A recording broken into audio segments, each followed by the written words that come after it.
sana ndugu yangu Bilinyi kwa kile ambacho amekiona na amekiazimia kufanya kwa lengo la kuheshimisha Uislamu. Ndugu zangu, hili ni jambo muhimu sana katika mambo yote yanayoweza kufanyika duniani.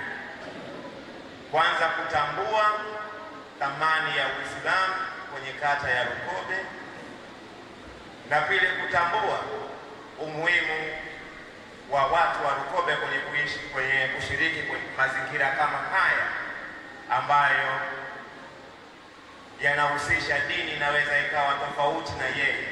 Maana yake ni kwamba dini ya Uislamu ina tafsiri ya mafunzo ya kutokana na mtume wetu Muhammad sallallahu alaihi wasallam.